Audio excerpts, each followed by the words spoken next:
Mr. Ayan Berlosa.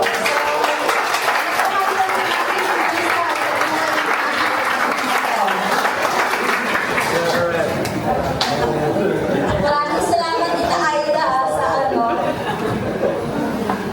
Grabe yung anong introduction na yun ha.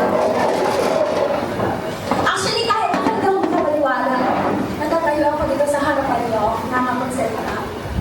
Ilang ko lang kami na ulit. Sabi ko lang kasi, ano mo ka daw CEO? COA. Oo ka COA, sabi ko. Pero ayan, maraming salamat sa Panginoon dahil binigyan ako ng pribilehiyo na makatayo dito. This is my first and last na nagkain dito. So, ayun, glory to God. So, itong topic po natin ngayon ay binigyan ni Tita Aida. So, pwede mo ba tayong tumayo para pangunahan natin gawa sa padala? Oh, let us all pray. Amang Diyos, pangyarihin ng dakila sa lahat.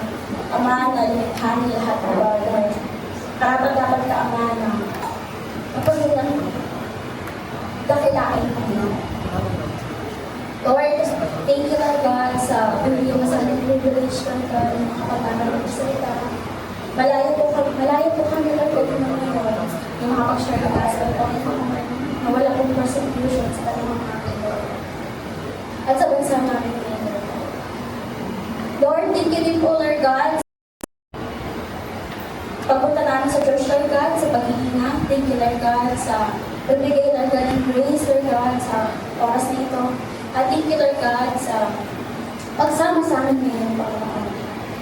Patawarin niyo po Panginoon sa mga kasalanan na sabi, nag-isip, o nagawa Lord God na labag sa inyo Panginoon at nakakasapat Panginoon sa inyo.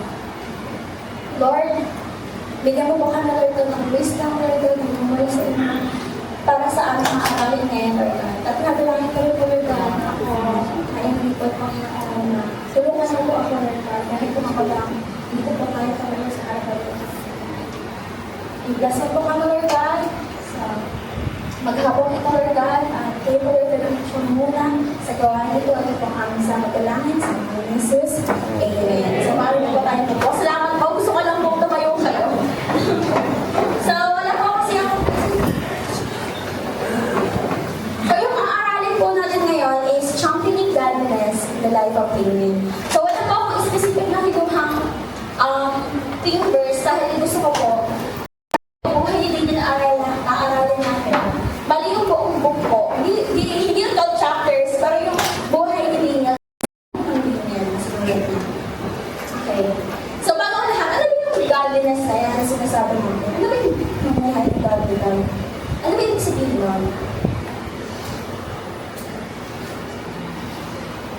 So, godly life, it's a life no longer seeking satisfaction through a sinful lifestyle, but is now surrendered to God and His will for your life. In other words, we will call that perfect life, not perfect life na hindi ka na magkakasala, but it means that your life is fully surrendered to Him. Pag sinabing sanctified life, set apart, holy, consecrated, and hallowed. Diba? Ibig sabihin, tayo, tumagal tayo sa Panginoon. Siyempre, tayo ay pinabanal. Kaya nga yung pagsusulat si Paul sa mga churches, tawag nga mga pinabanal. Kasi tayo, tumagal sa Panginoon, tayo ay ngayon ay pinabanal na. But, hindi ito sabihin na perfect na tayo magkakasala. Pero, ang kagandahan doon, tayo mga Christian ay fully surrendered to Him. May habag din tayo ng Panginoon. Kayo kasi tumanggap na kayo ng mercy and so, ngayon, yung godliness, aaralin natin yan sa buhay ni Daniel. So, sino ba si Daniel? Bago tayo mag-start kasi baka nakalimutan na natin. So, konting refresher. Okay, Daniel. So, si Daniel, ang pangalan ni Daniel means God is my judge. So, yun siya sa Belteshazzar dahil sinakop sila ng Babylonia. Okay. Noong time na ang king ng Israel is si King Jehoshaphat.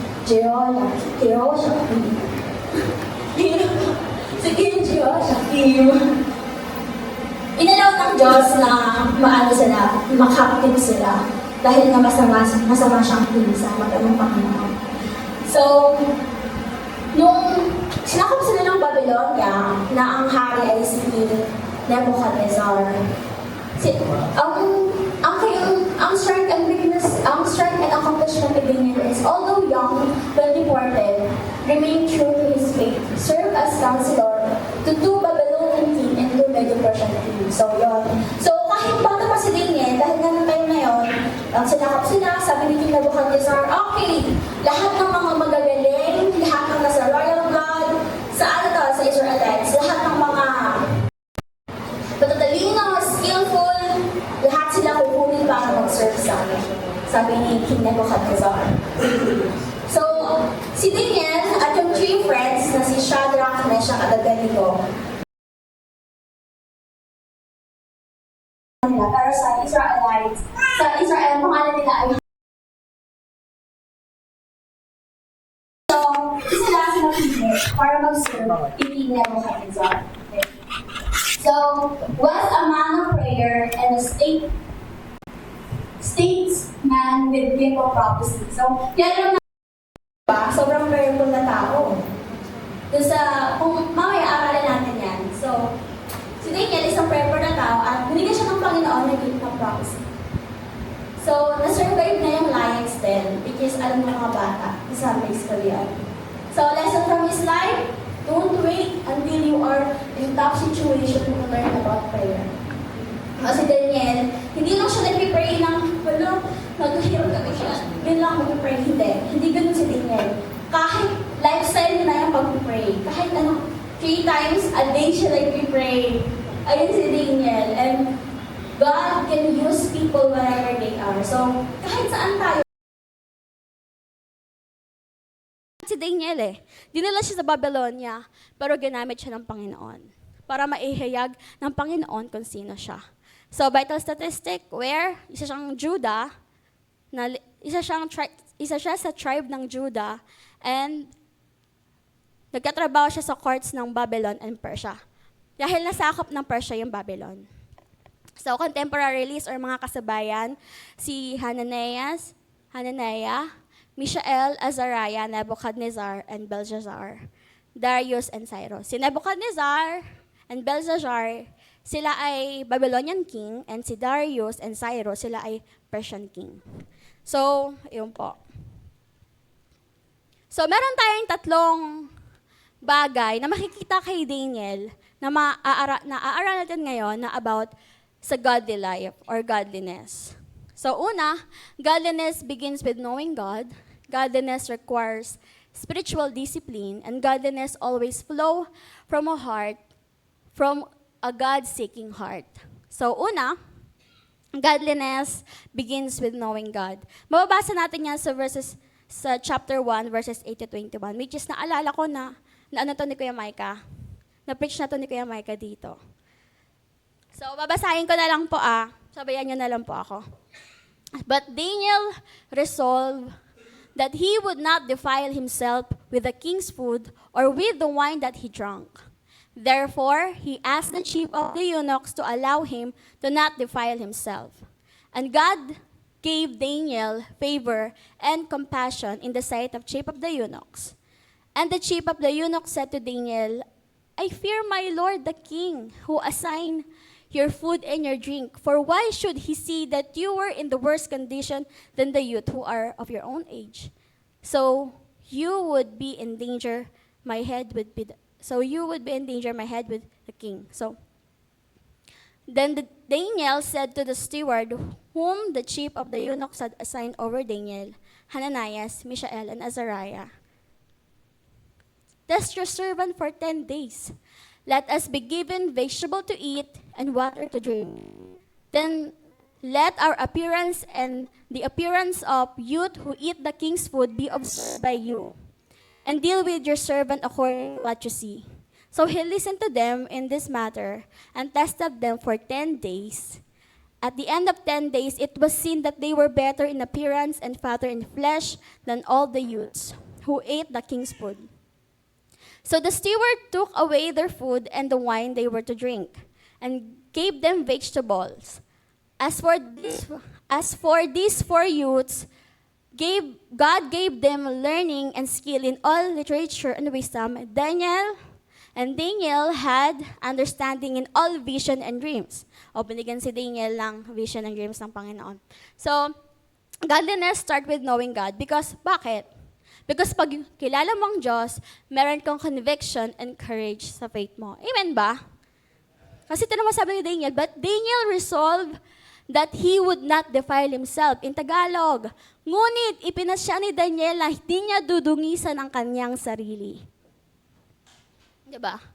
Kasi alam niya, yung pagkain, nagpapakain sa kanila na galing sa king is sinerve sa Babylonia God, which is unclean para sa kanila. Kasi galing sa Diyos-Diyosan yun eh. So sabi ko, hindi. Sabi niya, hindi ko dudungisan ang aking sarili. Ano pang ginawa niya? Sabi niya, test us. Sabi niya dito, test your servant for 10 days. Sabi niya, hindi, dahil si Daniel, kilala niya ang Panginoon, meron siyang conviction. Again, pag kilala natin ng Panginoon, hindi tayo matatakot. Sabi niya, test your servant for 10 days. Ang sabi, God gave Daniel in favor and compassion. Kaya, ganoon na lang yung pagsabi ng test your servant for 10 days. Diba? Kasi kapalit nun, papatayin eh. Pag ginanon mo yung king, sinaway mo yung utos niya, sa panahon nila, pwede kang ipapatay eh. Diba? Pero ganun yung ni Daniel na sumunod sa kautusan ng Panginoon. Diba? So, isa pa sa nagpapakita ng conviction and courage sa kanilang faith is si Shadrach, Meshach, at Abednego. Sa Daniel chapter 3. Kasi sa Daniel chapter 2, mga vision yon, vision ng king, vision kay Daniel. Okay. Sa chapter 3, para ba kayo mga Bible? Sabayan nyo na lang ako. Summarize ko na lang. Sige. Kwento ko. Sa chapter 3, gumawa si King Nebuchadnezzar ng isang statue na malaki. Tapos sabi niya, lumuhod daw lahat. Non-verbatim. Lumuhod daw lahat. At ang hindi luluhod, ipapatapon saan? Sa furnace. Pero, si Shadrach, Meshach, at Abednego, lumuhod. Hindi sila natakot. Sabi nila sa verse 16, ang liit. Sinabi ni na Shadrach, Meshach, Abednego, mahal na Haring Nebuchadnezzar, wala po kaming masasabi sa inyo tungkol sa bagay na ito, yung kapalit pag hindi lumuhod sa statue na ginawa niyang gold. Gawin ninyo iyan ang gusto ninyo. Ang Diyos na aming pinaglilingkuran ang magliligtas sa amin sa naglalagablab na pugon at mula sa inyong kapangyarihan. Ito yung verse 18 na pinakamaganda. Kung hindi man niya kami iligtas, hindi pa rin kami maglilingkod sa inyong mga Diyos ni sasamba sa rebulto na ginto na ipinagawa niyo. Wow, di ba? Kilala nila yung Diyos eh. Kasi alam nila na sa Ten Commandments, di ba, dapat walang ibang Diyos. Pero sabi nila, kung hindi man kami iligtas ng Panginoon, hindi pa rin kami susunod sa inyo. Meron ba tayong ganong courage and conviction na, okay, sabi ng Diyos, hindi pwede to.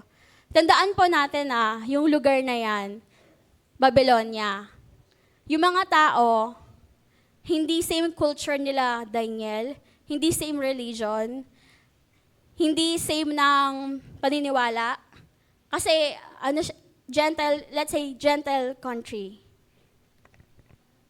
So, lahat talaga, kung ako, luluhod ako, nakakatakot. Diba? Pero si Shadrach, Meshach, Abednego, sobrang nag-stand firm sila sa kanilang faith. Kanya, hindi kami luluhod. Diba? May ganun ba tayong faith? Katulad kila Shadrach, Meshach, at Abednego. Kasi kung ako, takot na ako. Diba? na etong mga tao na to lumuhod. Pero sila hindi. At nung nakita ni King Nebuchadnezzar, nung dinala sila sa fiery furnace, tapos nakita niya na hindi nasunog at eto pa, may kasama pang isa. Di ba tatlo lang sila? Ba't naging apat? Sinamahan sila ng Panginoon.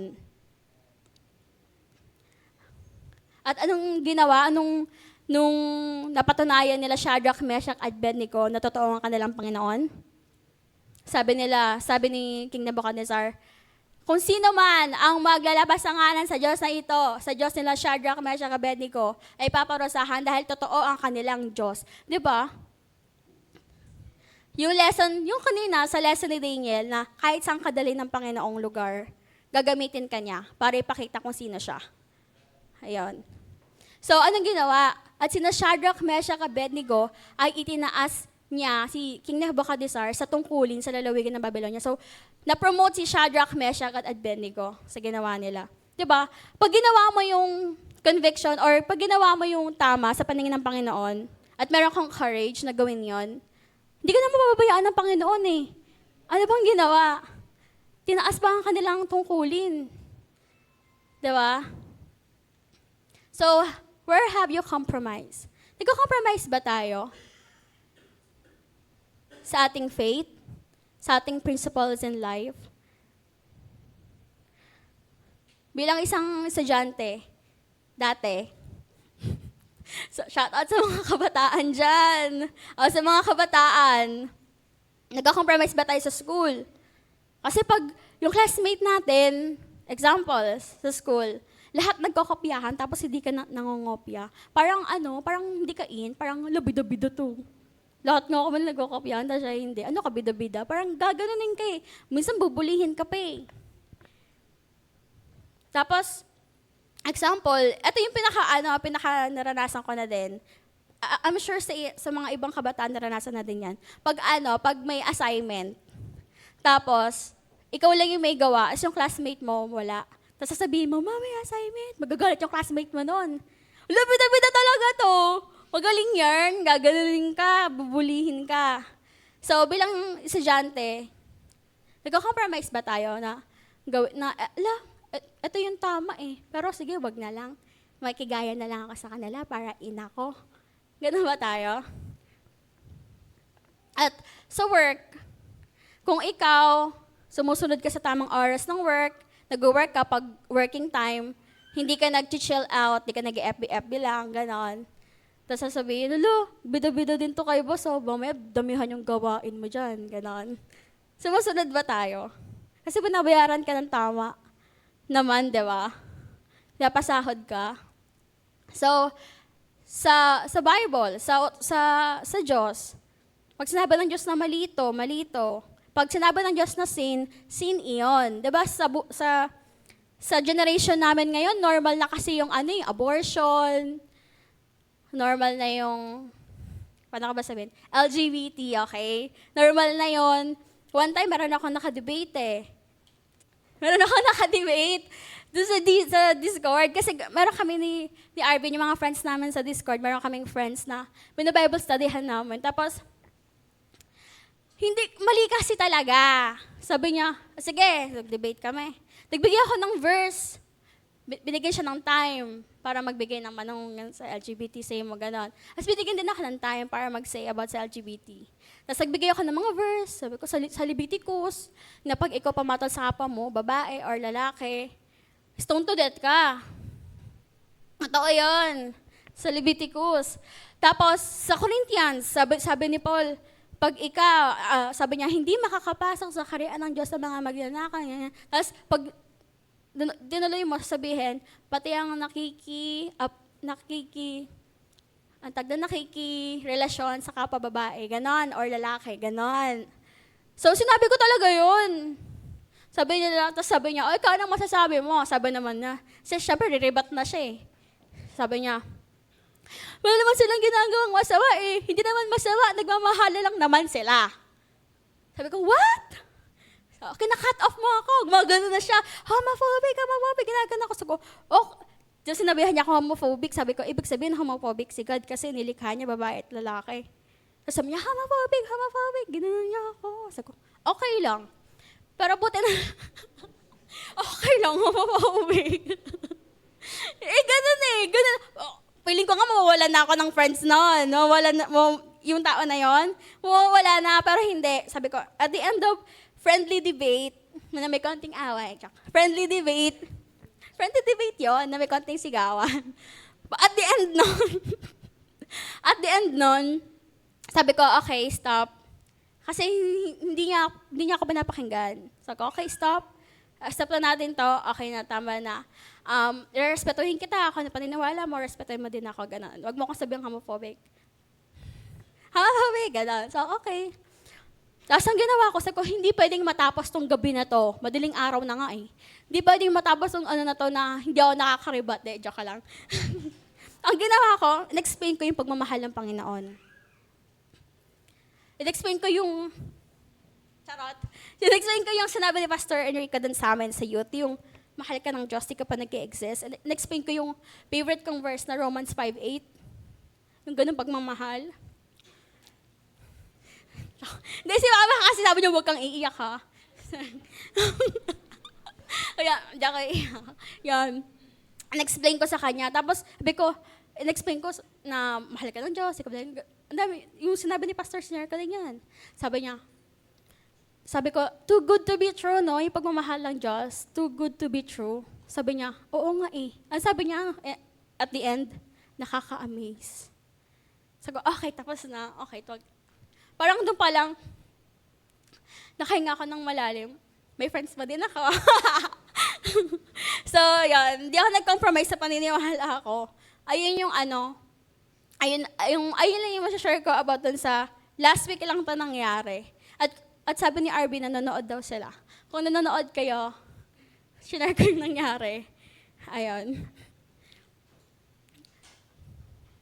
Godliness means standing for God even when it costs everything. 'Di ba? Kasi 'di ba?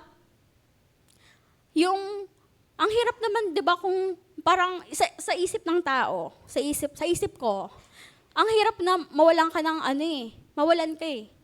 Kasi feeling mo, lonely na ako, wala na, ganun. Pero pag nag-stand ka before God, kung kilala mo yung Diyos, katulad ni Daniel, meron kang conviction card sa faith mo, at kilala mo yung Diyos, anong kaya niyang gawin, or kung sino siya, bakit ka matatakot na mawalan? Sabi nga ni David, ang Diyos ang aking pastor, hindi ako magkukulang. At kung mawala man lahat, sabi ni Job, the Lord gives, the Lord takes away. At ang ginagawa mo, para naman to sa Panginoon. So, kung tayo, bilang kabataan, or sa mga kung nag-compromise tayo, sana itigilan natin to. So, sa pangalawa, godliness requires spiritual discipline. Buong chapter 6 to, kasi yung chapter 5, pangitain ulit kay Daniel, yung chapter 4. Godliness requires spiritual discipline, yung consistency sa prayer and scripture reading. So, in English, Tagalog mo na, nang nalaman ni Daniel na nilagdaan na tukwento ko mamaya, na nilagdaan ng hari ang gayong kautosan, umuwi siya, lumuhod siya't nanalangin, at nagpasalamat sa kanyang Diyos sa isang silid sa itaas ng kanyang tirahan na may bukas na bintanang nakaharap sa Jerusalem. 3 beses siyang ginawa ito sa maghapon gaya ng kanyang kinaugalian. Okay. Noong time na to, nasakop ng Persian yung Babylonia, which is ang king na si King Darius. Okay. Nung ang nasasakupan kasi ni King Darius is 120 provinces. At yung 120 provinces na yon, isa si Daniel sa 3 tinalaga niya para mag-manage.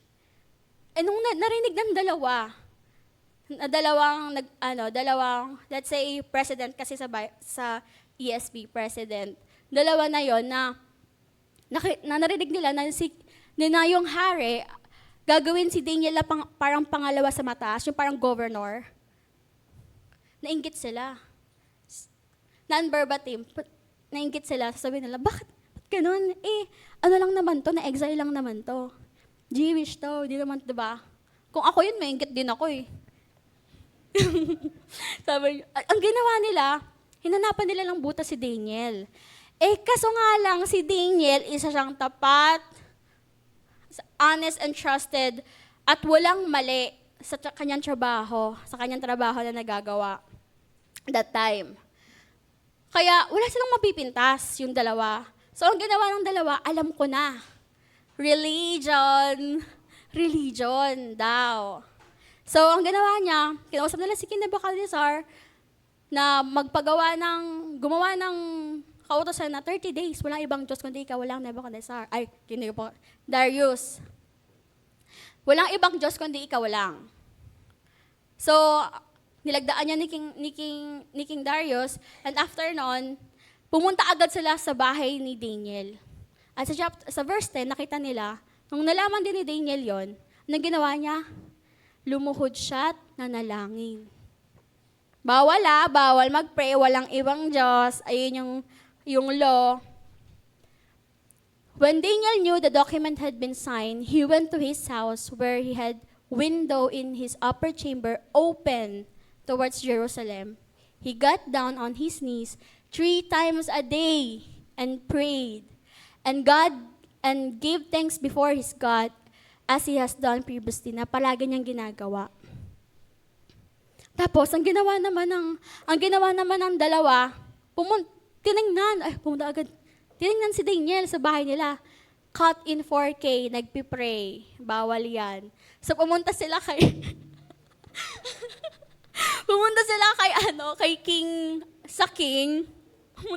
King para magsumbong. 'Di ba? May ginawa kang batas, sinain mo 'to.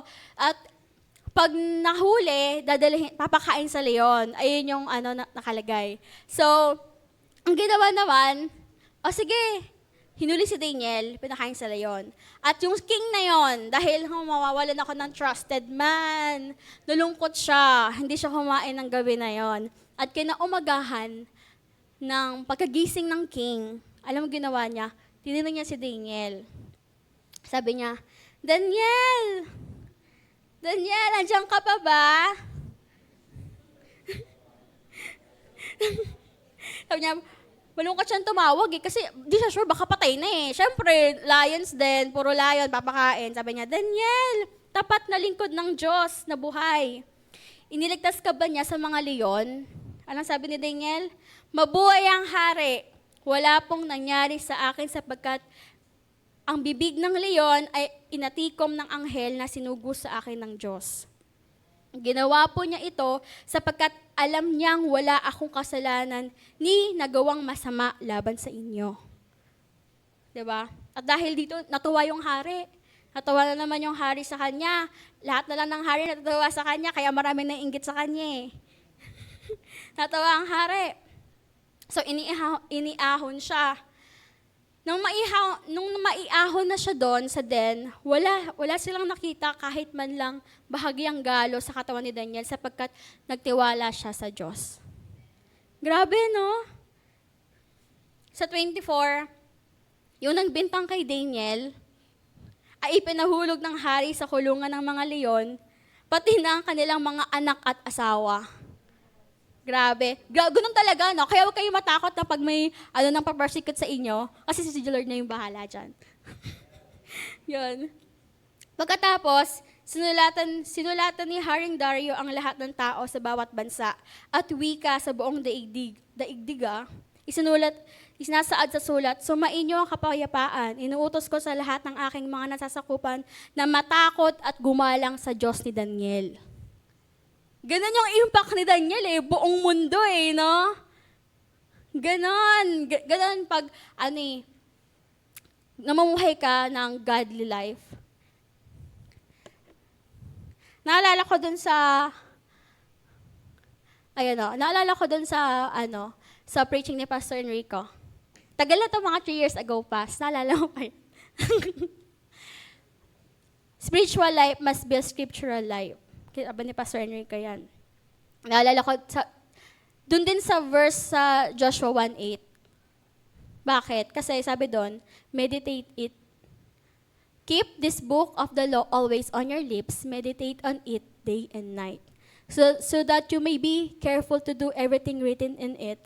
Then you will be prosperous and successful. Anong sinasabing prosperous and successful na to? Hindi ibig sabihin niya na CEO ka. Hindi ibig sabihin na CEO. COA pwede. CEO hindi ganong successful. Di nakikita sa bank account Hindi, not necessarily like that. Pero pwede kung loloobin ng Panginoon. Pero hindi ganon. Anong success yan? Success sa mata ng Panginoon. Which is, ayun yung importante sa lahat.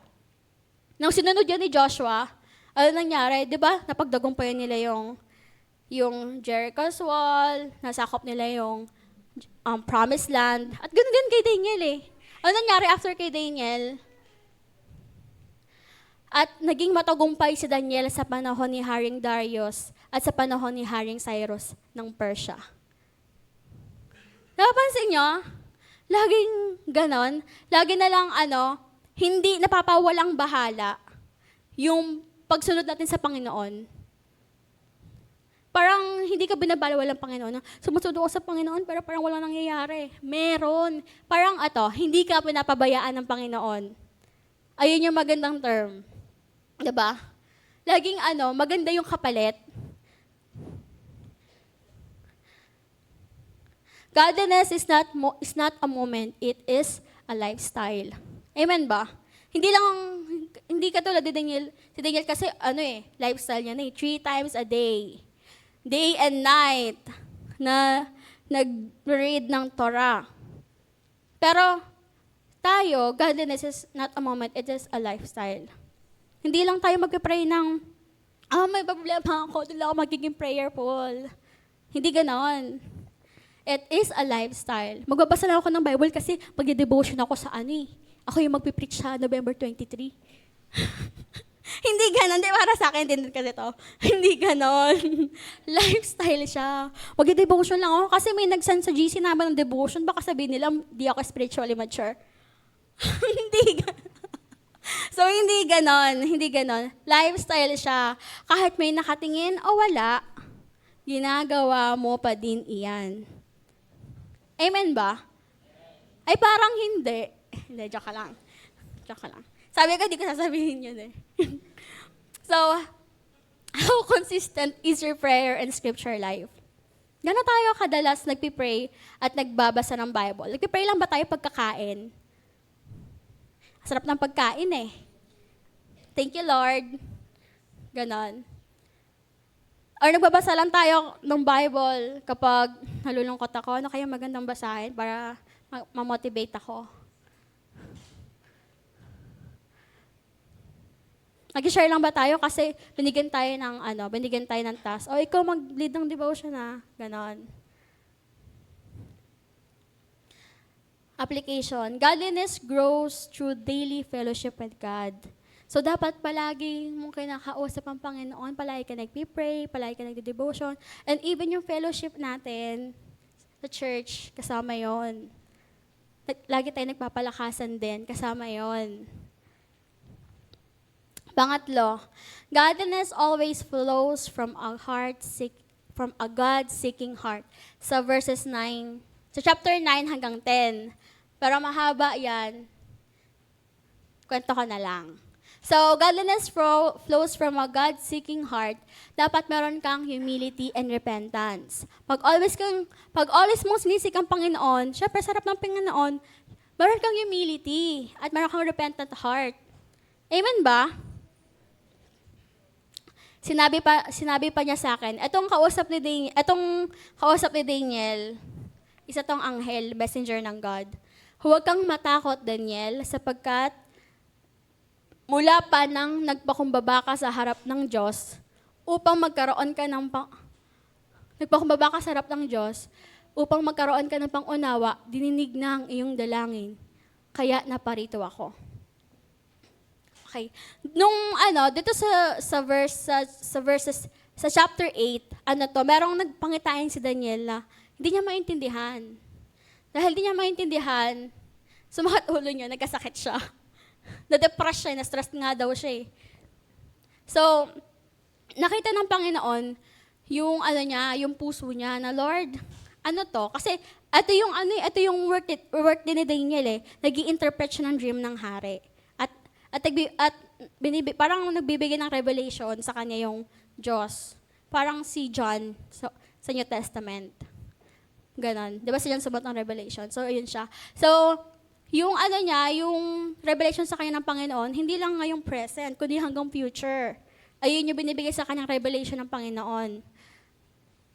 So, nung sa chapter 9 na, nung first year ni King Darius, nung nag-aaral si Daniel ng prophecy ni Jeremiah, nung nakita niya na totoo yung prophecy ni Jeremiah na 70 years silang may exile, at napansin niya na, ay, malapit na matapos, matanda na si Daniel dyan.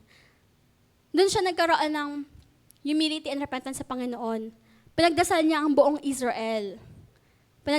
Siya yung humingi ng tawad para sa Israel. Grabe, no? Diba kaya sila na-exile kasi masama ang Israel? Masama ang king, masama yung practice na ginagawa ng mga Israelites. Pero siya ang humingi ng tawad, Lord, tama ka. Tama ka, Panginoon. Lahat ng sinasabi mo, ginagawa mo. Malapit na mag-70 years. At makakalaya na nga sila. Nakita niya kung sino yung Panginoon.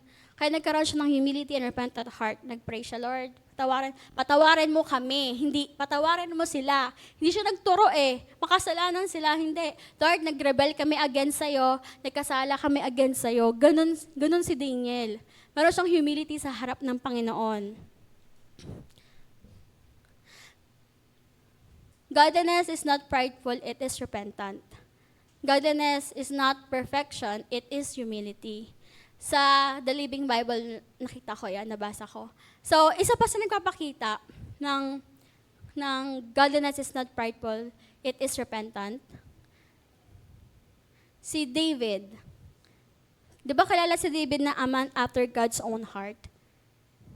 Ganito sila. Ganito sila ni Lord sa heart. Nung si David nagkasala, anong ginawa niya? Close pa sila ni Lord na. Marami nagsasabi, yung ginawa niya kay Bathsheba ay rape. Marami ding adultery, sinasabi. Tapos, yung pagpatay niya kay Uriah ay murder.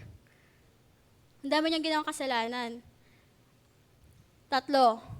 Then David said to Nathan, I have sinned against the Lord. Nung time na to, nung si Prophet Nathan, dahil nga matigas na yung puso ni David eh, hindi niya na nakikita na makasalanan siya.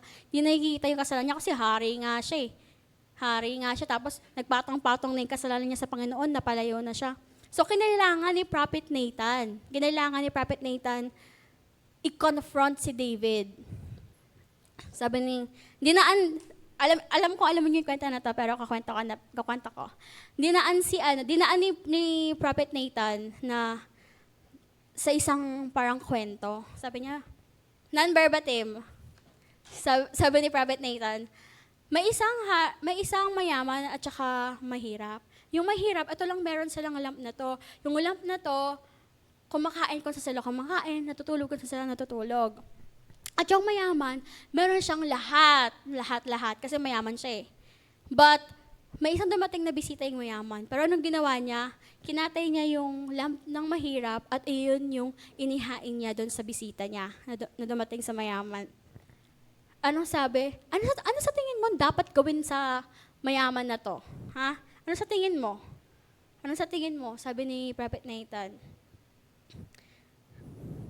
Sabi ni David, saksi si Yahweh ang Diyos na buhay. Dapat mamatay ang taong iyan. Kailangan magbayad siya ng 4 na beses sa kanyang ginawa sapagkat inapi niya ang dukha. Wow! Ayun yung judgment sa'yo.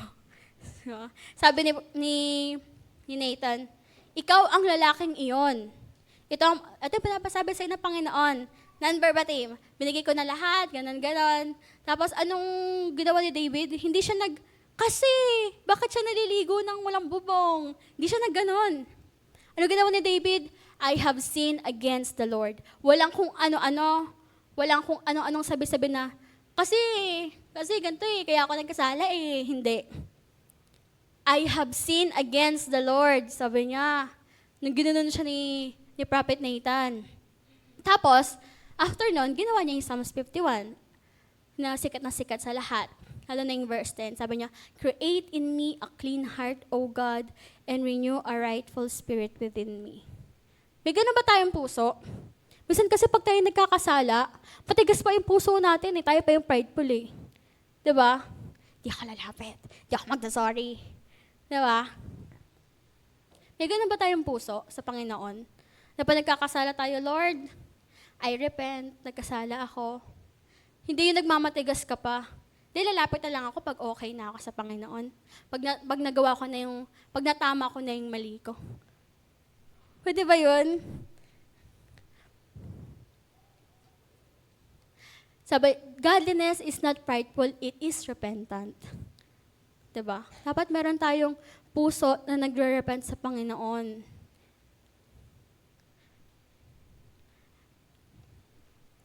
Will you set your heart toward God today? So, application. Make knowing God your highest priority. So, tapos na po tayo. So, para sa conclusion, Daniel proves that godliness is possible even in a corrupt world. Godliness begins with knowing God. Godliness requires spiritual discipline. Godliness always flow from a God-seeking heart. So, let us pray. Pwede pa tayo mag-pray. Mag-benediction po. Sige. Pwede pa tayong tumayo. Opo. Mamaya rin mag-pray. Okay, let us pray. Amang Diyos na dakila sa lahat, maraming salamat, Panginoon, sa buhay ni Daniel na inaral namin ngayon, Panginoon, na ginamit mo. Maraming salamat, Panginoon, sa natutunan namin na blessings, Panginoon, galing sa'yo. Dalangin namin, Lord God, na hindi kami mag-compromise, mumuhay kami ng godly life, at laging tama yung puso namin para sa iyo, Panginoon. Tulungan mo kami, Lord God, na magkaroon ng desire sa puso namin na mas makilala ka, mas naisin ka pa, Panginoon. Ito po ang aming samot-dalangin sa pangalan ni Jesus. Amen.